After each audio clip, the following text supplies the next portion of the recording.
Good morning, my dear friends. Let's continue our read again. Before I start reading our chapter, as usual, I'm giving you a new thought. Write down it first. Where there is will, there is a way. એટલે આપણે ગુજરાતીમાં જો કહીએ તો જ્યાં ચા ત્યાં રાહ. જો માણસ ધારે કોઈ વસ્તુ પ્રાપ્ત કરવા તો એ કરી શકે છે. પહેલા ઈચ્છા હોવી જોઈએ. ઈચ્છા હોય અને આપણને રસ્તો મળી જાય છે.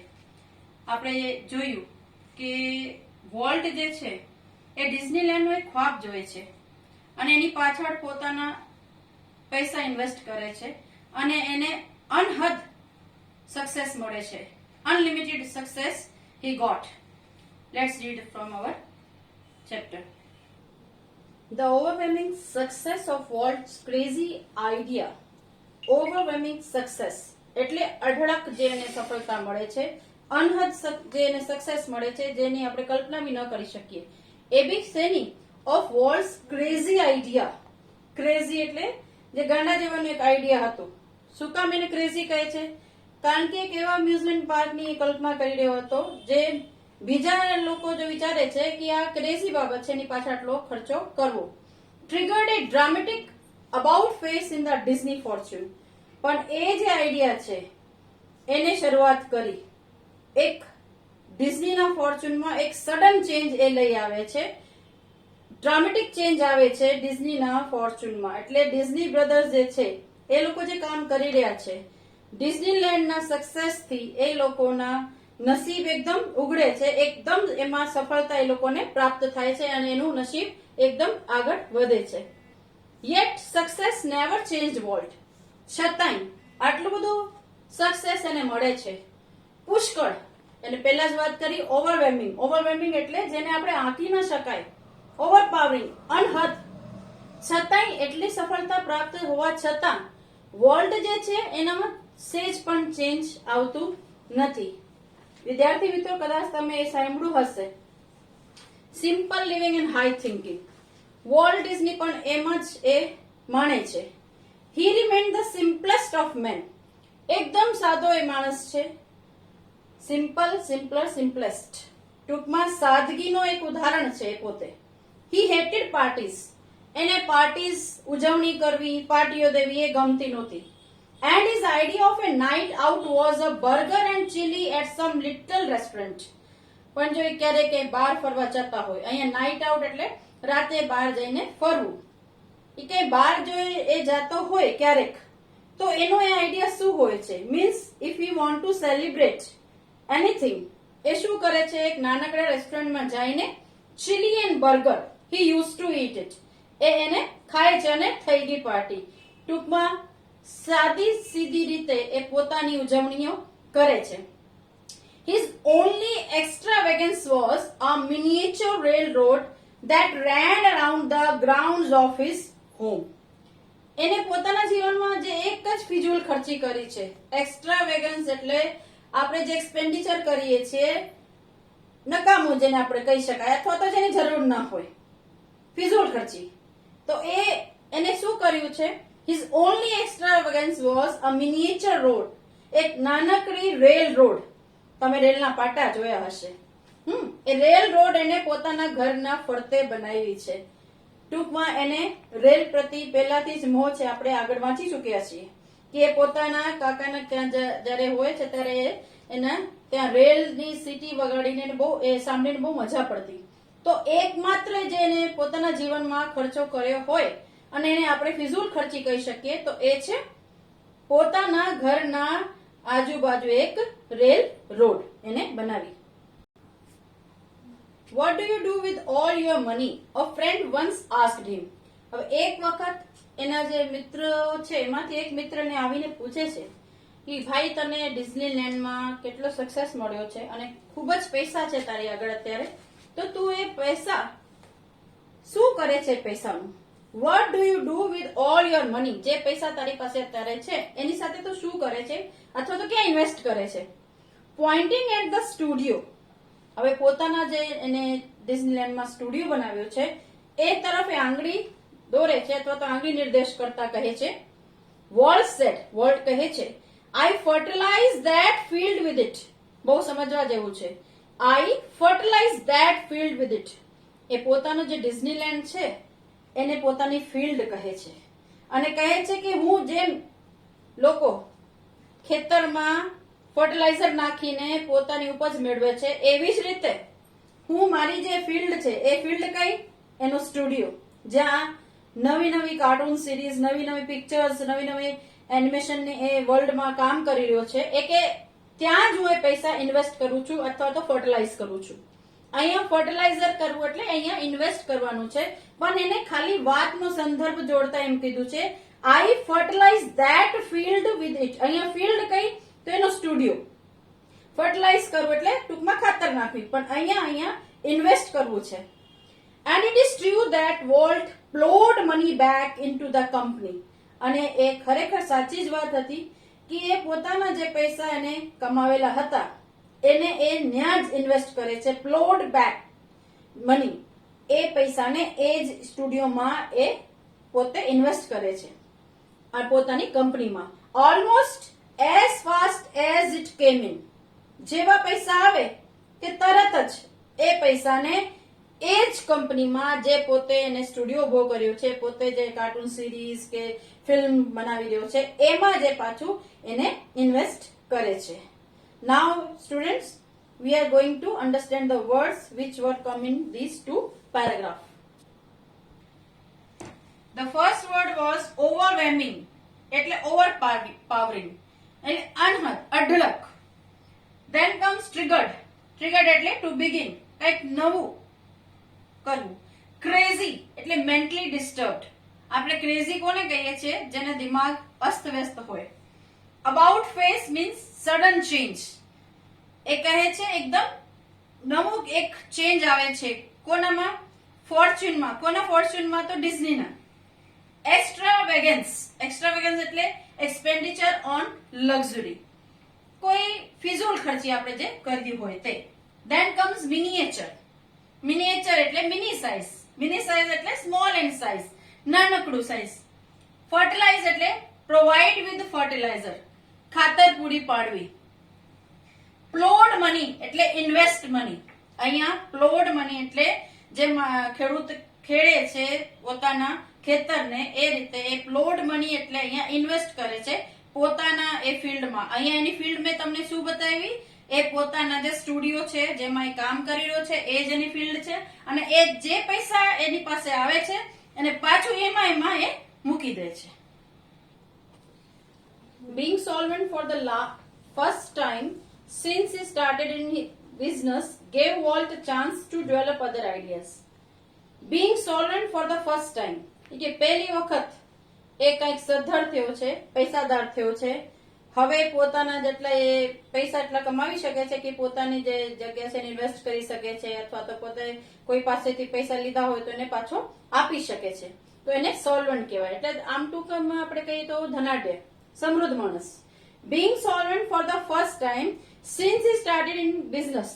એને પોતાનો વ્યવસાય શરૂ કર્યું તે પહેલી વખત જ્યારે સદ્ધર બન્યો છે, સમૃદ્ધ થયો છે ત્યારે gave Walt a chance to develop other ideas. ત્યારે એને પોતાના જે બીજા આઈડિયાઝ છે એને વિકસાવવાની એને ઈચ્છા થાય છે અથવા તો એને એક તક મળે છે કે કાર્ટૂન સિરીઝ બનાવી રહ્યો છું, ફિલ્માઇઝેશન કરી રહ્યો છું, એનિમેશન્સના વર્લ્ડમાં મેં નામ કમાવી લીધું છે, એમ્યુઝમેન્ટ પાર્ક બનાવી લીધું છે, તો ચાલો કંઈક બીજું કરીએ, કંઈક નવું આપણે કરીએ. ધીઝ ઇન્ક્લુડેડ અને એમાં કઈ કઈ વસ્તુ ઇન્ક્લુડ થાય છે? These included the development of Mineral King. એમાં મિનરલ કાઇન્ડ એક જે વેલી છે alpine like valley high in the Sierra mountain. Sierra માઉન્ટેન્સમાં એક વેલી છે જેનું નામ મિનરલ કાઇન્ડ છે. એની ડેવલપમેન્ટની પાછળ એ પૈસો ખર્ચે છે. A California Institute of Art for which he donated the land and several $million. બીજું કેલિફોર્નિયાની એક આર્ટ ઇન્સ્ટિટ્યૂટ છે એની પાછળ એ જમીન પણ આપે છે અને $1 million નો ખર્ચો એ કરી રહ્યો છે. And most ambitious of all, અને એમાંથી સૌથી વધારે જો કોઈ એમ્બિશિયસ યોજના હોય, એમ્બિશિયસ પ્લાનિંગ હોય, મહત્વાકાંક્ષા વાળી કોઈ વસ્તુ હોય તો એ છે most ambitious of all $100 million Disney World and City of Tomorrow in Florida. A Disney world અને સિટી ઓફ ટુમોરો જેને કે ફ્લોરિડામાં એ વિકસિત થયું છે એની પાછળ એ $100 million જે છે એ ખર્ચે છે. અહીંયા આપણે જોયું કે થોડુંક પણ સમૃદ્ધ થતા એ નવા ડેવલપમેન્ટના કામમાં પૈસા એ મૂકે છે અને એ વિકાસ કરવાની કોશિશ કરી રહ્યો છે. આગળ આપણે જોઈએ તો tragically in the midst of all this activity, પણ દુઃખ સાથે કહેવું પડે છે કે આ બધી જે પ્રવૃત્તિઓ એ કરી રહ્યો છે એની વચ્ચે જ volt was striking with this fatal illness. Volt જે છે એને એક ખૂબ જ ખતરનાક બીમારીનો ભોગ બને છે. એ માંદો પડે છે અને એ ઇલનેસ કેવી છે? ફેટલ. ફેટલ એટલે ડેડલી, જે એને મૃત્યુ સુધી લઈ જઈ શકે છે. Volt was સ્ટ્રાઇકન. સ્ટ્રાઇકન એટલે અફેક્ટેડ. એની અસર થાય છે. કેની અસર થાય છે? એક ફેટલ ડિઝીઝ એને થઈ છે, એક ડેડલી ડિઝીઝ થઈ છે અને એમાં ફસાણો છે. I heard him refer to this cruel blow only once. આ જે ક્રૂર બ્લો એટલે એક ધક્કો એને લાગ્યો છે કે એના વિશે મેં એક વખત જ એને વાત કરતા સાંભળ્યું. ટૂંકમાં માંદો પડ્યો ત્યારે પોતાની માંદગીને લગતા એને એક જ વખત એક વાત કહી અને એ શું કહે છે? Whatever it is I have got. એ કે જે કઈ મને થયું છે. He told me. એ પોતાના ભાઈ સાથે વાત કરતા કહે છે. ટૂંકમાં રોય ડિઝની જેનો મોટો ભાઈ છે એને વાત કરતા કહે છે whatever it is, જે કઈ હોય તે, I have got, જે અત્યારે મને થયું છે, don't get it, કે તું એને પ્રાપ્ત કરતો નહીં. ટૂંકમાં તને એ થવું જોઈએ નહીં. I visited him in the hospital the night before he died. કે જે રાતે એને મૃત્યુ થઈ છે એ રાતે હું એને મળવા ગયો. એટલે ટૂંકમાં મૃત્યુની પહેલાની રાત એ હોસ્પિટલમાં રોય ડિઝની જે છે વોલ્ટને મળવા જાય છે ત્યારે હજી એ જીવે છે, હયાત છે, પણ બીજા દિવસે એને મૃત્યુ થાય છે. I visited him in the hospital the night before he died. એ મૃત્યુ પામે છે એ પહેલાની જે રાત છે ત્યારે ભાઈ એને મળવા જાય છે. Although desperately ill. ડેસ્પરેટલી એટલે ખૂબ ગંભીરતાપૂર્વક, ટૂંકમાં અતિશય સિરિયસલી ઇલ છે, ખૂબ બીમાર છે, અતિશય એ માંદો છે. Although desperately ill, he was as full of plans for the future as he had been all his life. આવી માંદગીમાં હોવા છતાં બીજા દિવસે આપણે જાણીએ કે મૃત્યુ પામે છે, છતાંય એ રાતમાં પણ જ્યારે રોયને મળવા જાય છે તો જોઈ છે he was as full of plans. હજી પણ એની પાસે ઘણી બધી યોજનાઓ છે. for the future, આવનાર જે ભવિષ્યમાં કામ કરવાની અનેક યોજના એને બનાવી રાખી છે. as he had been all his life, જેમ એને આખી જિંદગી નવા પ્રોજેક્ટ્સ બનાવ્યા છે, નવી ફ્યુચર પ્લાનિંગ કરી છે. એક રાત પહેલા પણ જ્યારે રોય એને મળવા જાય છે એની પાસે લોટ ઓફ પ્લાન્સ છે. ફ્યુચર માટે ઘણી બધી યોજનાઓ એની પાસે હતી. Let's read again last paragraph of our read. Walt used to say that Disneyland would never be finished. એ આવનવાર એક વાત કહેતો કે ડિઝનીલેન્ડ જે છે ને એનો કોઈ દિવસ અંત થવાનો નથી. and it never will. અને એ કહે છે પોતે રોય કે હા ખરેખર એ ન થયો, એનો કોઈ દિવસ અંત થયો નથી. I like to think too that Walt Disney's influence will never be finished. કે અત્યારે પણ મને એ અહેસાસ થાય છે કે વોલ્ટનું જે ઇન્ફ્લુઅન્સ છે ડિઝનીલેન્ડ ઉપર, એનો જે પ્રભાવ છે અથવા તો એના ડિઝનીલેન્ડનો જે પ્રભાવ છે એ કોઈ દિવસ પૂર્ણ થશે નહીં, એનો અંત આવશે નહીં. કઈ રીતે? That through his creation future generation will continue to celebrate what he once described as. કઈ રીતે એનો અંત નહીં આવે? થ્રુ હિઝ ક્રિએશન્સ, એની જે કૃતિઓ છે, એને જે બનાવેલા પ્રોગ્રામ્સ છે, એને જે બનાવેલા પ્લાન્સ છે અને જે ફ્યુચર આવનાર જે જનરેશન છે એ એને સેલિબ્રેટ કરતી જ રહેશે. ટૂંકમાં ડિઝનીલેન્ડના ક્રિએશન્સ જે છે એને આવનાર પેઢીઓ પણ એન્જોય કરશે. એઝ હી વન્સ ડિસ્ક્રાઇબ્ડ, એક વખત એને કીધું હતું. શું કીધું હતું એ આપણે જોઈએ. એ લીટીઓ ખૂબ જ ઇમ્પોર્ટન્ટ છે, દીકરીઓ ધ્યાન દેજો. what he once described as. એક વખત વોલ્ટ જે છે એક વર્ણન કરતા કહે છે, ડિસ્ક્રાઇબ કરતા કહે છે that precious ageless something in every human being, કે દરેક જે માણસ છે એમાં અનંત અને પ્રેશિયસ, એજલેસ એટલે જેની કોઈ કાઉન્ટિંગ થઈ શકતી નથી, અનંત અને પ્રેશિયસ બહુમૂલ્ય, દરેક માણસમાં કોઈ એક એવી બહુમૂલ્ય એજલેસ વસ્તુ છે which makes us, જે આપણને બનાવે છે અથવા તો આપણને પ્રેરે છે, which makes us play with children toys, જે આપણને પ્રેરિત કરે છે કે આપણે બાળકોના રમકડા સાથે રમીએ, and laugh at silly things, અને હા બેકાર વસ્તુ હોય, કોઈ હસવા જેવી વાત ના હોય છતાંય આપણે દાંત કાઢીએ, હસીએ, and sing in the bathtub and dream, અને બાથટબમાં પડ્યા ગીતો ગાઈએ અને સ્વપ્ન સેવીએ. ફરીથી હું એ વાતને તમને સમજાવું. ટૂંકમાં એ કહે છે કે દરેક માનવી જે છે એનામાં એક એવી બહુમૂલ્ય અનંત શક્તિ એવી છે જે એને પ્રેરિત કરે છે લાઈફમાં એન્જોયમેન્ટ માટે. એ નાનકડું બનીને ચિલ્ડ્રન ટોય સાથે રમી શકે છે, એ સિલી થિંગ્સ ઉપર, નજીવી બાબત ઉપર દાંત કાઢી શકે છે, હસી શકે છે, અને બાથટબમાં પડ્યા ગીતો ગાઈ શકે છે, સ્વપ્ન સેવી શકે છે. ટૂંકમાં એ કહેવા માંગે છે કે દરેક માણસમાં એક બાળક છુપેલું હોય છે, પછી એ ગમે એવી એની ઉંમર હોય, એ બાળક જે છે એનામાં હંમેશા રહે છે. આ કહીને વોલ્ટ પોતાની વાત સંપૂર્ણ કરે છે અને રોય ડિઝની પોતાના અહીંયા વાતને વિરામ આપે છે. Let's have a look on the words which we had just read in our paragraphs. First word is solvent.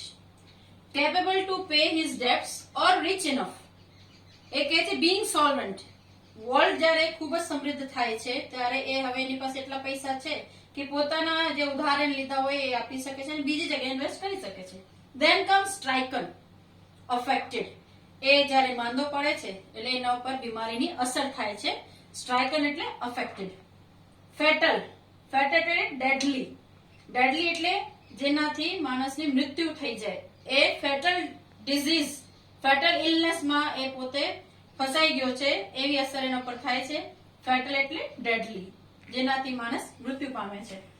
Then comes desperately.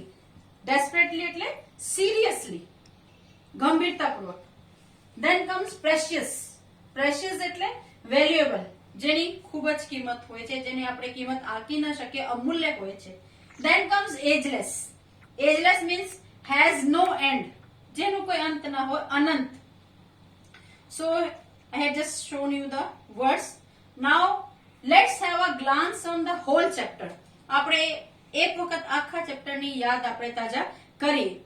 તો આ સ્ટાર્ટિંગમાં તમે જોયું કે રોય ડિઝની વોલ્ટ ડિઝની સાથે એ પોતે ભાઈને સાથે જે રહે છે એ પોતે નરેટર બનીને એ વાત કરી રહ્યો છે. એટલે તમે જોયું હશે કે જગ્યા જગ્યાએ આઈ નો ઉપયોગ કરેલો છે. એ નરેટ કરી રહ્યો છે સ્ટોરી. એ નરેટર છે, રાઇટર નથી, ધ્યાન રાખજો. જ્યારે કોઈ માણસ પોતે સ્ટોરીમાં રહીને વાત કરતો હોય તો એને નરેટર કહેવાય, એને રાઇટર ન કહેવાય. એ નરેટ કરે છે પોતાની story. Let's see the picture of Walt and Roy Disney. So Roy Disney has written this chapter about Walt Disney. એ આખી જિંદગી એની સાથે રહે છે. Second comes Alice in cartoon land. So second Alice in cartoon land, which was his first CD he launched, but it didn't make any money for him. Enathi bau ene famous theo nathi. So second series was, see the picture, Oswald the rabbit. You had seen Walt with the rabbit which become famous, but the tragedy was that rabbit doesn't belong to them. It was copyrighted by their distributor, and so they lost that rabbit. Now you may see the picture of Mickey Mouse in your screen. Mickey Mouse was the new series which was made by Walt, and it created a history as we had read. Mickey Mouse bring a fame, name, money, each and everything to Walt, and he become more and more famous in the whole world. Now, image of Pinocchio is shown to you. The character, famous character of Walt Disney, the Pinocchio, on whom he has made a picture also. Pinocchio is referred in our chapter with Roy Edward, the nephew of Walt Disney. When he was suffering from measles, Walt Disney told him the story of Pinocchio, and his expressions put an extraordinary influence on Roy Edward. We had read about it. Now the next is about Walt's involvement or his vision. We know that when a series was going on, how to ride a bicycle, the point man pointed on the thing, when you get on your bicycle, કે જ્યારે તમે તમારી bicycle ઉપર બેસો છો, જ્યારે તમે તમારી બાઇસિકલ ઉપર બેસો છો, અહીંયા એ કહે છે તમારી બાઇસિકલની જગ્યા અ બાઇસિકલ વાપરો. એ શું બતાવે છે? એનું વિઝન. એ શું કહે છે કે every child is not very fortunate to have his own bicycle. એ શું એની દૃષ્ટિ બતાવે છે કે યોર બાઇસિકલ ની જગ્યાએ અ બાઇસિકલ યુઝ કરવાનું. તો એ માણસ કેટલું દૂર સુધી વિચારતો, એનો એક એક્ઝામ્પલ છે. Then we had read about Disneyland, which gave him name, fame, money and each everything. Then we just again refer the last word of him, in which he said that कि દરેક માણસમાં, in every human being there is a kid, એક બાળક રહે છે, અને એ આજીવન એક બાળક દરેક માણસમાં હોય છે. અને એ વાત શું બતાવે છે? એ પણ એની એક દૃષ્ટિ બતાવે છે કે ગમે એવા ઓલ્ડ હોય કે સામાન્ય એજના માણસ હોય, એને રમકડા જોઈને રમવાનું મન થઈ જતું હોય છે, એને સિંગિંગ કરવાનું મન થઈ જતું હોય છે, એને સ્વપ્ન સેવાનું મન થઈ જતું હોય છે. So that was the last thing. And the last and not least, I just want to say one thing more. His influence on Disneyland will never ends. મેં તો આવું પણ સાંભળ્યું છે કે એક બે વિડીયોઝ પણ એવા બતાવવામાં આવે છે કે જેમાં વોલ્ટ એ પોતે ડિઝનીલેન્ડમાં ફરતો હોય ને એવો આભાસ થાય છે. ટૂંકમાં ડિઝનીલેન્ડ જે એ પોતે બનાવી ગયો છે એ હંમેશ માટે પોતાનું નામ આ દુનિયામાં એ મૂકતો ગયો છે, જેની અસર કોઈ દિવસ સંપૂર્ણ થશે નહીં. So here we end our chapter. Your assignment will be given in written form. Okay.